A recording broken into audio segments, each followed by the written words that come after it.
अब बात हो रही है कि ईमान वालों को क्या करना चाहिए जब उन पे मुश्किलात आए, टफ टाइम आए। ज़ाहिर है कि मदीना में जब प्रॉफिट सल्लल्लाहु अलैहि वसल्लम गए तो फितने बहुत रूनमा हुए, मुश्किलात आई। तो अब अल्लाह सुब्हानहू व तआला मोमिनीन की ग्रूमिंग के लिए बातें बयान कर रहा है और बहुत इंपॉर्टेंट है कि मोमिनीन का अकीदा दुरुस्त हो।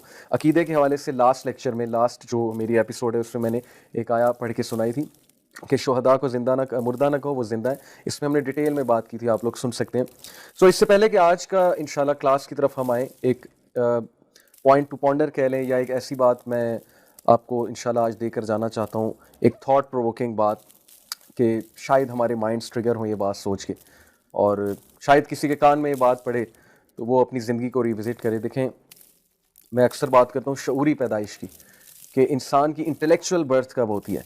इंसान की शऊरी पैदाइश, इंटेलेक्चुअल बर्थ कब होती है? जब इंसान को अपनी गलतियाँ नज़र आने लग जाएं, जब इंसान ये रियलाइज़ करने लग जाए कि मैं बिगर पर्सपेक्टिव में कितना रोल निभा रहा हूँ और क्या कर रहा हूँ, और एज ए ह्यूमन बीइंग में कहाँ स्टैंड करता हूँ। जब इंसान जानवर वाली नफसानी ख्वाहिशात से निकलकर बिगर पर्सपेक्टिव में सोचने लगे, मी माई सेल्फ एंड आई से निकलकर ये देखने लगे कि मेरा इनपुट क्या है इस सोसाइटी के लिए, और मैं एज ए ह्यूमन बीइंग और एज ए अब्द, अल्लाह ताला का अब्द, मैं कहाँ स्टैंड करता हूँ, तो मैं इसको कहता हूँ कि शऊरी पैदाइश है। और इसके लिए बहुत ज़रूरी है कि हमें हमारी गलतियाँ नज़र आने लगे। जब हमें हमारी गलतियाँ ही नहीं नज़र आएंगी, जब हम यही सोचते रहेंगे कि हम बिल्कुल ठीक है, सही फ़लसफ़े के मुताबिक ज़िंदगी गुजार रहे हैं, हमें कोई फ़लसफ़ा और नहीं चाहिए, हमने जो पढ़ लिया काफ़ी है, जो सीख लिया काफ़ी है, हम खा ले पी ले जी ले, बिल्कुल सही जा रहे हैं, तो ये फिर इसका मतलब है कि शऊरी पैदाइश अभी तक हुई नहीं।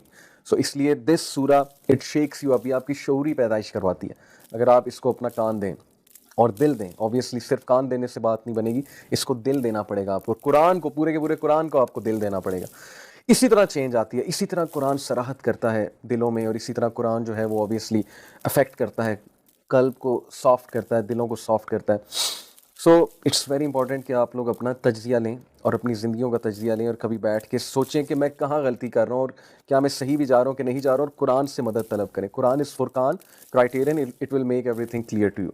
मसला ये होता है कि जब हम कुरान को भी उस नज़र से पढ़ते हैं कि यार हम अपने फ़लसफ़े के मुताबिक कुरान को पढ़ेंगे। यही मसला तो बनी इसराइल का था कि सारी उम्र एक फ़लसफ़ा अपने ऊपर थोपा, अपनी ग्रूमिंग सोसाइटी से करवाई, उस फलसफे के मुताबिक करे, उसके बाद दीन को पढ़ना शुरू किया, मजहब को पढ़ना शुरू किया।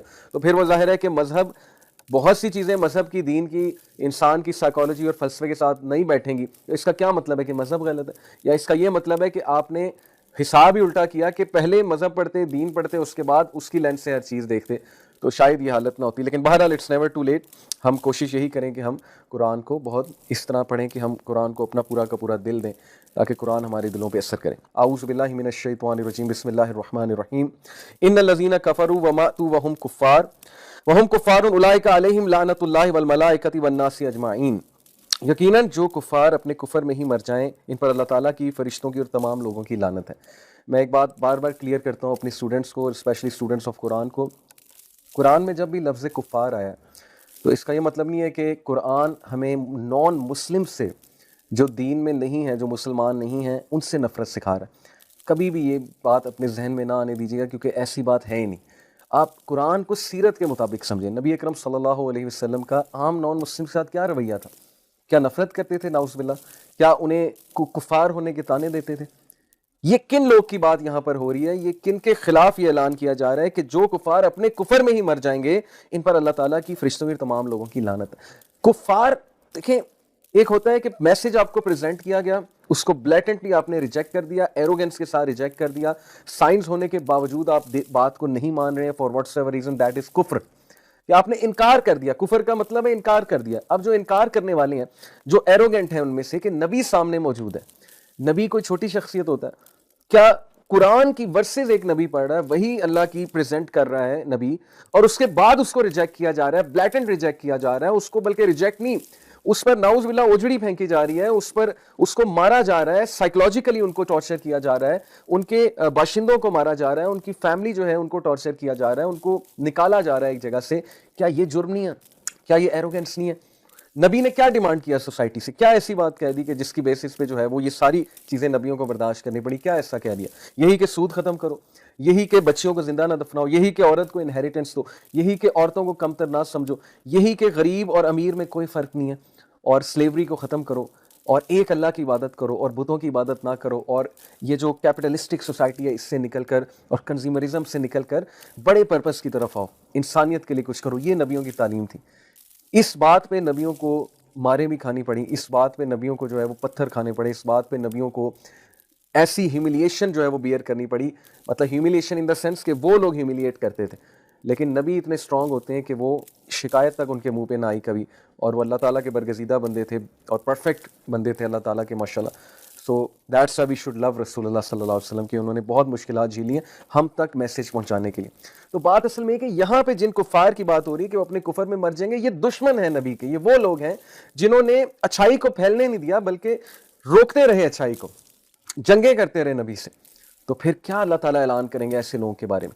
फिर सख्त टोन ही आएगी ना, फिर उन्हें स्ट्रिक्ट वार्निंग ही आएगी ना कि तुम लोग जो ताने देते हो नबी को कि ये देखो इसके साथी मर गए, क्या मिला इन्हें, नबी ने मरवा दिया नाउज़ बिल्लाह। तो जो लोग इस तरह के ताने दें, आखिरत का इनकार करें और खुल्लम खुल्ला दुश्मनी पे आ जाएं, तो क्या ख्याल है उनके लिए क्या ऐलान होना चाहिए? तो अल्लाह ताला स्ट्रेट फॉरवर्ड बात है कि जो कुफर में मर जाएगा, फिर अल्लाह ताला की फरिश्तों की तमाम लोगों की इन पर लानत है, क्योंकि ये खुद भी कुफर कर रहे हैं और दूसरों को भी दीन हक से हटा रहे हैं और कुफर की तरफ ले जा रहे हैं। तो ये बात समझ लीजिए कि नॉन मुस्लिम, आम नॉन मुस्लिम से क्यों इस्लाम हमें बुरा सलूक करने को कहेगा, या क्यों आम नॉन मुस्लिम से नफरत करने का कहेगा? सवाल ही पैदा नहीं होता। प्रॉफिट सल्लल्लाहु अलैहि वसल्लम कितने खुश अखलाकी से पेश आते थे, कितने अच्छे से पेश आते थे तमाम मज़ाहिब के लोगों से। हिस्ट्री गवाह है कि मुस्लिम खुलफा ने जितनी टॉलरेंस दिखाई बाकी मज़ाहिब को, किसी और मज़हब में इतनी टॉलरेंस हमें नहीं मिलती है। इनफैक्ट यहूदियों को, ज्यूज को एक्सटिंक्शन से सेव करने वाले मुसलमान है, तारीख इस बात की गवाह है। और आज वो हमारे साथ ही क्या कर रहे हैं आपके सामने, वो जो जायनिस्ट हैं, एक्सट्रीमिस्ट ज्यूज की यहाँ पे मैं बात कर रहा हूँ। तो इसलिए ये बात को बहुत क्लियर कर लें अपने माइंड्स में। अनफॉर्चुनेटली हमारे माशरे में कुछ लोग ये समझते हैं कि जो नॉन मुस्लिम है ना, वो नापाक है या उससे नफरत जायज़ है या वो वैसे ही नासमझ है वगैरह वगैरह। बहुत अफसोस की बात है। नबी अकरम सल्लल्लाहु अलैहि वसल्लम के तारीफ़ी कलिमात मिलते हैं कुछ नॉन मुस्लिम्स के बारे में। अल्लाह के नबी ने तारीफ़ की बाकायदा उन लोग की। क्या अबू तालिब नॉन मुस्लिम नहीं थे? प्रॉफिट ने उनकी तारीफ़ नहीं की? एक वो शख्स था, मुझे उसका नाम अभी जहन से निकल गया, जिसने ताइफ से वापसी पे रसूलुल्लाह सल्लल्लाहु अलैहि वसल्लम को पनाह दी थी कि मैं देखता हूँ कौन तुम्हें रोकता है मक्का में एंटर होने से, क्योंकि वो कुरैश के चीफ्स आ गए थे रोकने के लिए। वो नॉन मुस्लिम थे। रसूलुल्लाह सल्लल्लाहु अलैहि वसल्लम ने उसकी तारीफ़ नहीं की कि मैं दाद देता हूँ, मैं कदर करता हूँ उस शख्स के इस अमल की। इस्लाम कबूल नहीं किया, हिदायत अल्लाह के हाथ में। इसलिए जो आम नॉन मुस्लिम्स हैं उनके साथ हमें बहुत अच्छा पेश आना है। वो हमारे भाई बहन हैं इंसानियत में, ये बहुत ज़रूरी है समझना, ठीक है? उनसे नफ़रत करना, उनको कमतर समझना, उनको मतलब नापाक समझना, this is not good, this is not on. इस तरह से दावत नहीं होती। तो कुफ़ार कौन है ये समझ लीजिए कि जब अल्लाह ने कुफ़ार को डांटा है तो कुफ़ार से यहाँ पे क्या मुराद है?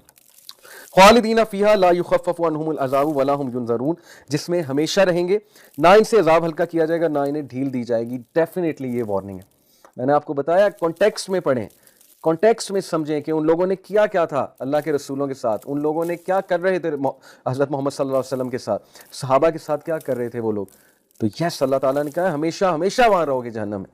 यहाँ की चंद एक मजे की जिंदगी के लिए तुमने कुफर को खरीद लिया, तुमने अल्लाह रसूल से जंग लगा लिया, तुम गुडनेस के दुश्मन हो, तुमने ईवल जो है वो खरीद लिया, तो फिर मजा चखो उस चीज का। अगर दुनिया खरीद ली है, दुनिया के छोटे से फायदे के लिए आखिरत को सेल कर दिया, बेच दिया, तो फिर भुगतो।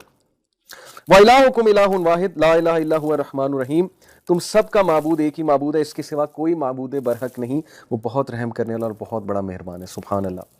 इतनी सख्त आयात के बाद, जैसे एक बाप बच्चों को डांटता है और उसके बाद फिर उम्मीद भी दिलाता है कि मैं अभी भी माफ़ कर दूंगा, अल्लाह सुब्हानहू व तआला यहाँ कह रहा है कि तुम सबका माबूद इला एक ही इला है।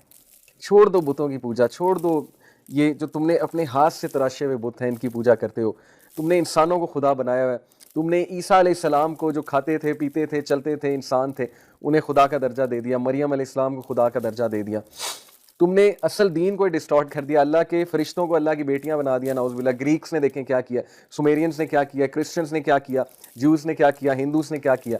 सबको दावत है कि तुम सबका रब एक रब है, अल्लाह।